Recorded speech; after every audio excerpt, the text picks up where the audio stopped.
जय Hind everyone, welcome back in this video. इस video में हम लोग क्लास 10 के भूगोल के अध्याय 2 जिसका नाम है कृषि, इसके बारे में हम लोग काफ़ी विस्तार से पढ़ेंगे और इमेज की सहायता से समझेंगे। अगर आपको यह नोट्स बिल्कुल फ्री में चाहिए तो दिए गए व्हाट्सअप नंबर पे आप बिल्कुल मैसेज करके प्राप्त कर सकते हैं फ्री ऑफ कॉस्ट। ठीक है, तो आइए हम लोग अपने वीडियो को स्टार्ट करते हैं। तो सबसे पहले हम लोग समझेंगे कि कृषि किसे कहते हैं। जब किसान अपने ज़रूरतों को पूरा करने के लिए फसल उगाता है, जैसे कि फल फूल सब्जियां आदि को उगाता है, या इन सभी क्रियाओं के साथ साथ वह पशुओं को भी पालता है, तो यही सभी प्रक्रियाएं क्या कहलाती है? कृषि कहलाती है। और कृषि जो है मानव जीवन की सबसे पहली प्राथमिक क्रिया है। इसे आप लोग याद रखिएगा। आप लोगों ने इकोनॉमिक्स पढ़ा होगा तो आप लोगों ने पढ़ा होगा कि कृषि जो होता है वो प्राइमरी सेक्टर में आता है, यानी प्राथमिक सेक्टर में आता है। तो अपना जीवन अच्छे तरीके से बिताने के लिए उन्हें कृषि करना बहुत ज़रूरी है। अगर वो कृषि नहीं करेंगे या हम सभी लोग कृषि नहीं करेंगे तो अपना हम लोग जीवन कैसे व्यतीत करेंगे? ठीक है, आगे हम लोग चलते हैं। अब हमारा शब्द है फसल किसे कहते हैं। तो देखिए मैं आपको समझा दूं कि जब क्या होता है खेतों में बीज बोया जाता है तो यह बीज क्या बनते हैं? ये बीज बनते हैं पौधा, और यही पौधा एक समय बाद जब इनमें फल लग जाते हैं यानी अनाज लग जाते हैं, और यही अनाज यानी फल जो होते हैं पक जाते हैं, तो इसे हम लोग फसल कहते हैं। और फसल जो होता है एक समूह के रूप में माना जाता है। जैसे मैं भी आपको समझाता हूँ, ध्यान दीजिएगा। जब एक ही तरह के पौधों को बड़े पैमाने पे उगाया जाता है, यानी जब बड़े पौधों जब उगते हैं, जब बीज को बोया जाता है तो बहुत बड़े मात्रा में उपजते हैं। ठीक है, यही प्रक्रिया क्या कहलाती है? फसल कहलाती है। जैसे एग्जाम्पल के लिए आप लोग समझ सकते हैं गेहूं का फसल, धान का फसल। अब इन फसलों को उगाने के लिए यानी हमें कृषि करने के लिए कौन कौन सा तरीका करना पड़ता है कि यानी खेतों को तैयार करना, खेतों को सिंचाई करना, ये सब प्रक्रिया को हम लोग बारे में पढ़ेंगे अभी। तो यहाँ पे हम लोग अब समझेंगे कि कृषि करने की प्रक्रिया क्या है, यानी कृषि करने की प्रणालियाँ क्या है। ठीक है, यानी खेती बाड़ी करने की कौन कौन से तरीके हैं, यानी खेती बाड़ी करने के लिए क्या क्या तरीका अपनाया जाना चाहिए हमें। ठीक है, तो सबसे पहले हम लोग जानते हैं कि खेती करने के लिए यानी कृषि करने के लिए हमें क्या करना पड़ेगा? खेतों की जुताई करना पड़ेगा। ठीक है, आज के समय में आप लोग देखिएगा कि आज के समय में आधुनिक मशीनों का इस्तेमाल करके यानी ट्रैक्टर का इस्तेमाल करके किसान लोग अपना खेतों की जुताई करवाते हैं। या पहले के समय में क्या होता था बैलों की सहायता से क्या होता था, खेतों की जुताई पहले हुआ करता था। ठीक है, जिसे आप लोग समझ चुके हैं।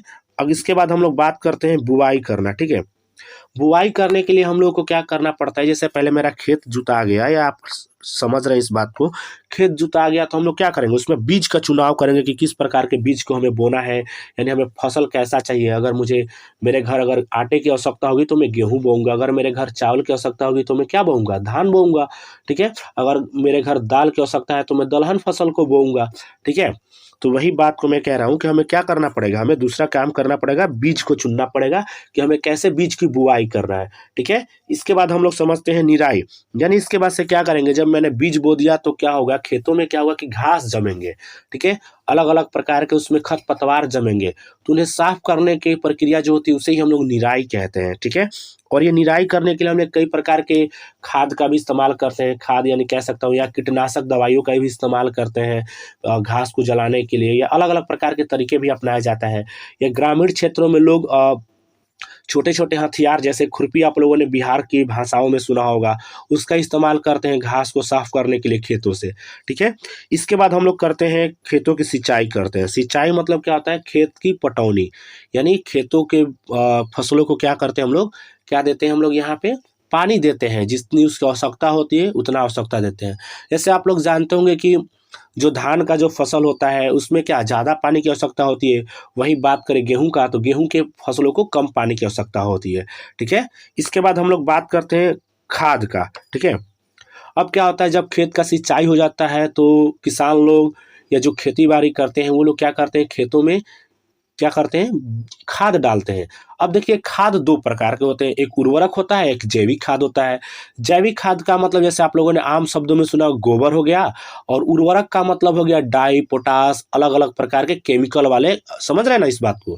तो ये होते हैं आपके खाद। खाद डालने के बाद क्या होता है? खेतों में क्या डाला जाता है? कीटनाशक का उपयोग किया जाता है। कीटनाशक मतलब जो भी क्या होता है, फसल जब तैयार होने लगते हैं तो खेतों में क्या होता है? कीड़े जम जाते हैं या कीड़े लग जाते हैं, कीट आ जाते हैं थोड़ा-थोड़ा जो फसलों को नुकसान पहुँचाते हैं। तो उसके लिए क्या किया जाता है? किसान लोग क्या करते हैं?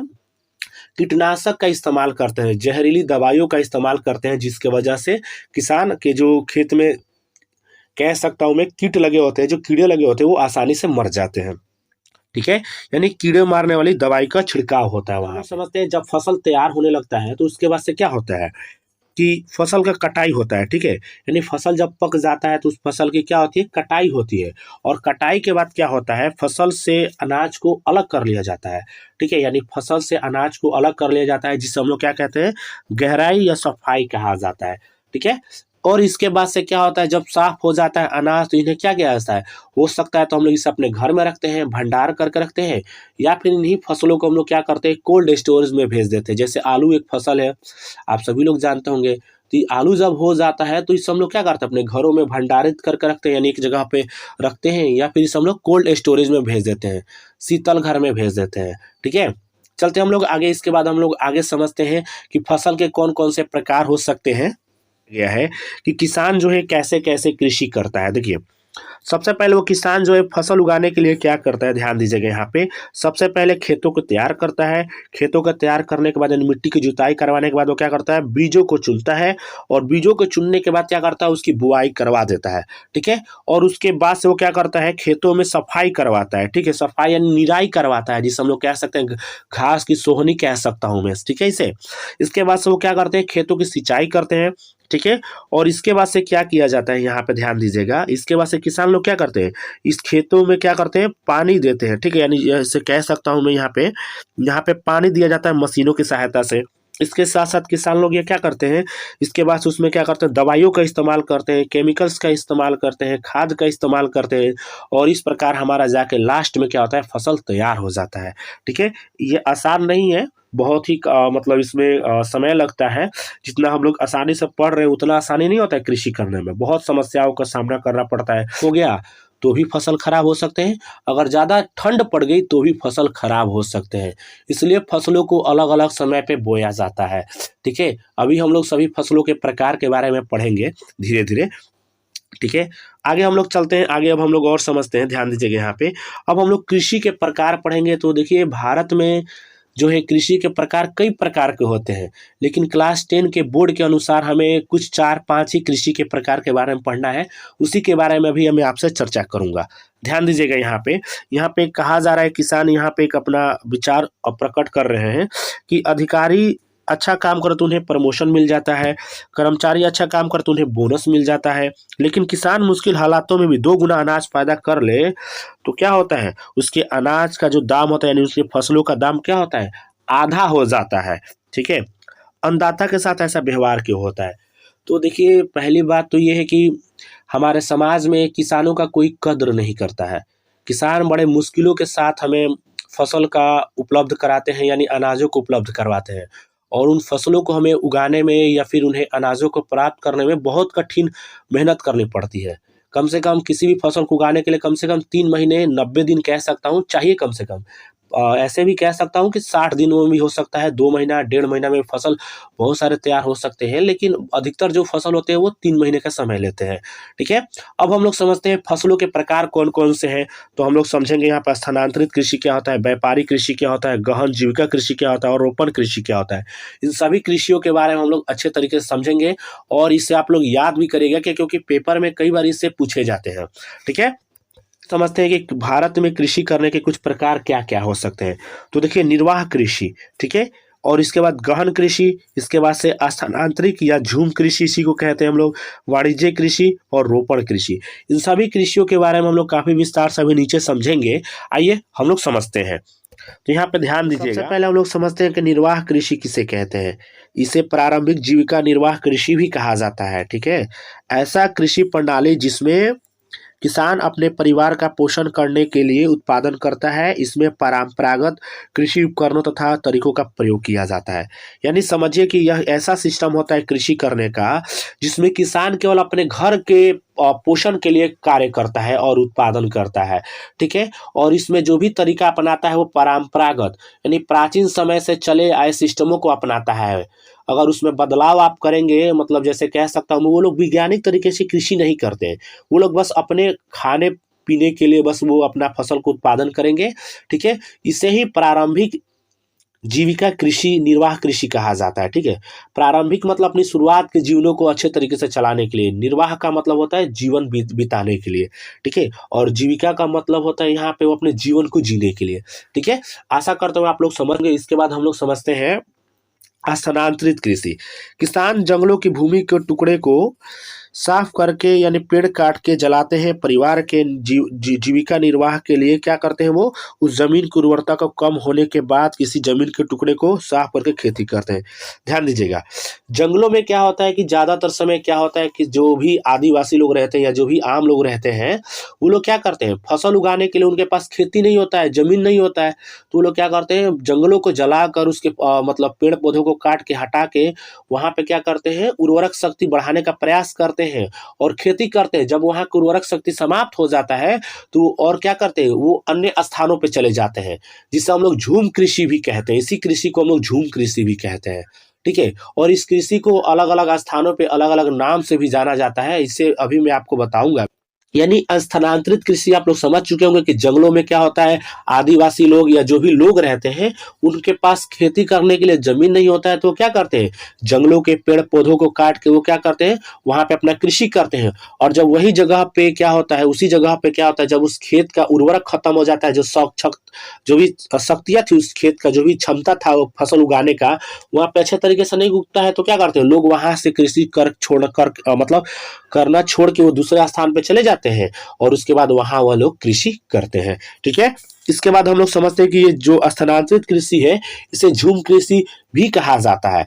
ठीक है, और झूम कृषि को अलग अलग जगहों पे अलग अलग नाम से भी जाना जाता है। आइए हम लोग समझते हैं ऋतु के आधार पर फसलों को कितने भागों में बांटा गया है। तो भारत देश में बात करें, ऋतु के आधार पर फसलों को मुख्यतः 3 भागों में बांटा गया है या 3 प्रकार होते हैं। ठीक है, कौन कौन से, रबी फसल, खरीफ फसल, जायद फसल।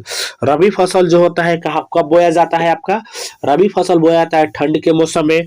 खरीफ फसल कब बोया जाता है, बरसात के समय बोया जाता है, यानी वर्षा मौसम में बोया जाता है। और जायद फसल कब बोया जाता है, तो ये गर्मी के दिनों में बोया जाता है। मैं अभी आपको समझाऊंगा इन सब के बारे में विस्तार से। ठीक है, आइए हम लोग समझते हैं। खरीफ फसल जो होता है, मैं आप सभी को पहले भी बता दूं, यहाँ पे खरीफ फसल के कुछ उदाहरण यहाँ पे दिए गए हैं। खरीफ फसल जो होता है, यहाँ पे ध्यान दीजिएगा, खरीफ फसल हम लोग उसे कहेंगे जिसकी बुआई, ध्यान दीजिएगा, जिसकी बुआई वर्षा ऋतु के, कह सकता हूँ जून जुलाई के महीने में बोया जाता है। ठीक है, और उनको कटाई कब कर लिया जाता है, तो अक्टूबर नवंबर के माह में कर लिया जाता है। कहीं कहीं ये दिसंबर में भी कटाई होता है। जैसे समझिए धान जो हो गया, इसकी बुआई कब की जाती है, जून जुलाई के समय बोई जाती है बिहार के तरफ। ठीक है, और इसकी कटाई कब की जाती है, नवंबर या दिसंबर के समय में की जाती है या अक्टूबर के मंथ में की जाती है। तो नो कंफ्यूजन। ठीक है, इसके बाद से मक्का जो हो गया, मक्का की भी बुआई इसी समय होती है। वैसे मक्का तो बिहार में हमेशा लगभग देखता हूं मैं भी कि बोया रहता है। ठीक है, तो इस पर डाउट नहीं रखना है आपको। ठीक है, बजरा आप लोगों ने सुना होगा, बजरा भी बिहार का एक प्रमुख फसल है। इसको उत्पादन करने के लिए इसे भी मक्का के साथ बोया जाता है, या फिर जैसे कह सकता हूं कि जब मक्का बोया जाता है तभी उस समय इसका भी उत्पादन या इसको बोया जाता है, और इसका उत्पादन आपका अक्टूबर नवंबर दिसंबर मंथ के आसपास होता है। ठीक है, और इधर वाला आप लोग देख रहे हैं रबी क्रॉप्स, इसका अर्थ मतलब होता है कि जिस फसल की बुआई शीत ऋतु में होती है। ठीक है, और किस मंथ से स्टार्ट होता है, तो नवंबर दिसंबर या अक्टूबर से स्टार्ट होता है। ठीक है, यानी जब आप खरीफ फसल की कटाई कर लेंगे खरीफ फसल का, उसके बाद ही इसको आप बोएंगे। और इसके बाद से इसकी कटाई कब होती है, मार्च में, या फिर इसको अप्रैल में काटा जाता है। ठीक है, जिसमें आपका गेहूं आ जाएगा, जौ आ जाएगा, और यहाँ पे मटर आ जाएगा, और यहाँ पे आपका ये भी मटर ही आ जाएगा। ठीक है, चना हो जाएगा ये चना। प्रश्न यही बनता है कि रबी फसल किसे कहते हैं।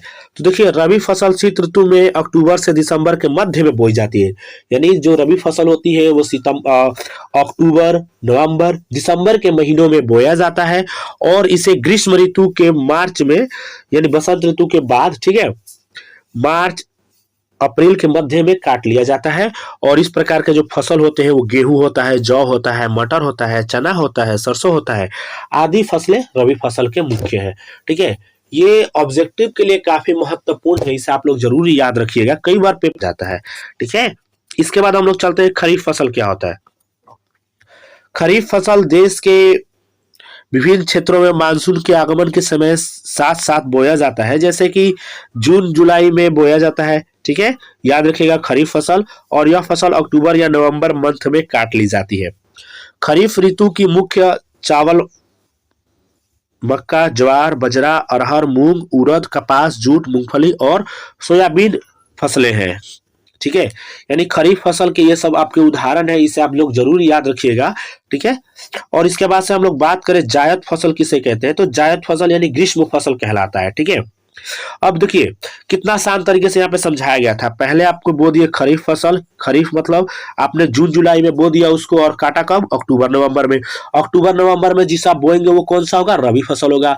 और उसकी कटाई कब होगी, मार्च और अप्रैल में होगा। मार्च अप्रैल में जिस आप बोएंगे वो कौन सा फसल होगा, जायद फसल होगा। और उसकी कटाई कब हो जाएगी, जून जुलाई के आसपास तक हो जाएगी। ठीक है, समझ गए होंगे आप लोग। देखिए रबी फसल और खरीफ फसल के ऋतुओं के बीच में ग्रीष्म ऋतु में बोई जाने वाली फसल को जायद फसल कहते हैं। ठीक है, याद रखिएगा, यानी रबी फसल और खरीफ फसल के बीच में जो फसल बोई जाती है, यानी समझिए इधर खरीफ है इधर रबी है और इसके बीच में जो समय बचता है, इसके मतलब यहाँ पे ये समझिएगा, यानी यहाँ पे मैं ये कह रहा हूँ कि रबी फसल जैसे जो हो गया, जायद फसल को मैं समझा रहा हूँ यहाँ पे। जायद फसल में क्या होता है कि रबी फसल और खरीफ फसल के बीच का जो समय होता है ना, जो गर्मी के ऋतु में बोई जाती है, मौसम में सीजन में बोया जाता है, उसे ही हम लोग जायद फसल कहते हैं। जायद फसल मुख्यतः तरबूज, खरबूज, खीरे, सब्जियां और चारों की फसलें की चारे की फसलों की खेती की जाती है। चारे का मतलब गाय भैंसों के लिए जो चारे का इस्तेमाल होता है, इसकी खेती की जाती है। ठीक है, और गन्ने की फसल के तैयार होने में लगभग कितना समय लग जाता है, तो याद रखिए गन्ने की फसल को तैयार होने में लगभग 1 वर्ष लग जाता है। साथ ही साथ बिहार में या फिर और भी अन्य क्षेत्रों में अरहर का जो फसल होता है, जिसे हम लोग बिहार में रहर कहते हैं, उसके फसल को भी तैयार होने में लगभग 1 साल से अधिक समय ही लग जाता है। ठीक है, आगे हम लोग और समझते हैं इनके बारे में। अब ध्यान दीजिएगा, यहाँ पे भी पूछा जाता है कई बार ऑब्जेक्टिव में, खाद्य फसल यानी जो ज्यादातर मनुष्य के द्वारा यानी मानव के द्वारा ज्यादातर जो फसलों का इस्तेमाल किया जाता है खाने में, खाद्य फसल मतलब खाने वाले फसल। ठीक है, तो किसका इस्तेमाल किया जाता है, तो सबसे अधिक गेहूं का किया जाता है, चावल का किया जाता है, मक्का का किया जाता है, दलहन का और तिलहन का। तिलहन मतलब तेल से प्राप्त होने वाले फसल। ठीक है, याद रखिएगा, दलहन मतलब दाल से प्राप्त होने वाले फसल।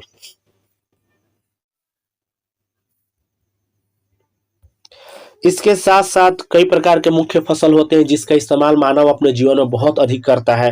जैसे समझिए, खाद्य फसल का मतलब क्या होता है, जो ज्यादातर खाने के लिए इस्तेमाल करता है मनुष्य या मानव। ठीक है, गेहूं का ज्यादा इस्तेमाल करता है, चावल का करता है, मक्का का, दलहन यानी दाल वाला फसलों का इस्तेमाल करता है, तिलहन यानी तेल वाले फसलों का ज्यादातर इस्तेमाल करता है वो। ठीक है, इसके साथ साथ और भी हम लोग समझते हैं, नीचे ध्यान दीजिएगा यहाँ पे। साथ ही साथ कई बार ऑब्जेक्टिव में ये भी पूछा गया नकदी फसल क्या होता है। नकदी फसल का मतलब ये होता है कि जो आपको तुरंत पैसा दे दे अच्छे तरीके से, अच्छे मुनाफे के साथ। ठीक है, तो इससे हम लोग समझते हैं, जैसे चाय जो हो गया, ये हमेशा नकदी फसल कहलाता है। यानी इसमें जो भी चाय जो भी बेचेंगे, या चाय का जो बीज होता है या चाय पत्ती जो भी होता है, उससे अधिक पैसा तुरंत मिल जाता है, नकदी पैसा मिल जाता है। ठीक है, कॉफी से भी वही हाल होता है, रबड़, जूट, कपास। जूट का समझ रहे हैं आप लोग, जूट क्या होता है, जिसे हम लोग कहते हैं, जैसे हम लोग सूती का बोरा कहते हैं ना, वो वास्तव में जूट का बोरा होता है वो। ठीक है, और कपास आप लोग समझते हैं जिससे हम लोग सूती वस्त्र प्राप्त करते हैं। ठीक है, बागवानी फसल आप लोग समझ रहे होंगे, जो बागों में खिलते हैं, यानी फल हो सकते हैं, फूल हो सकते हैं इसमें। ठीक है, फल, फूल, सब्जियां। अब आप लोग कहेंगे कि सर फूल कैसा फसल है, तो देखिए मैं आपको बता दूं, जैसे आप लोगों ने सूरजमुखी का फूल का नाम सुना होगा, खासियत। ठीक है, सूरजमुखी का जो ऊपर का जो हिस्सा होता है, मुंह का जो हिस्सा होता है, वो जिधर सूरज होता है उधर ही उसका हिस्सा होता है मुंह का। ठीक है, तो इस फसल में क्या होता है, इस फसल के द्वारा जो ये फूल होता है सूरजमुखी का फूल, इससे हम लोग तेल प्राप्त करते हैं। ठीक है, तो अधिकतर जो फूलें होती हैं उनसे तेल भी प्राप्त किया जाता है और खाने वाले चीजें भी प्राप्त किया जाता है। आशा करता हूँ आप सभी लोगों को यह वीडियो पसंद आई होगी। इसके बाद का हम लोग जो टॉपिक है, जैसे हम लोग पढ़ेंगे कि चावल का उत्पादन करने के लिए हमें क्या क्या करना पड़ता है। ठीक है, और भी फसलों के बारे में, यानी इसका पार्ट 2 नेक्स्ट वीडियो में आएगा। तब तक के लिए धन्यवाद, जय हिंद।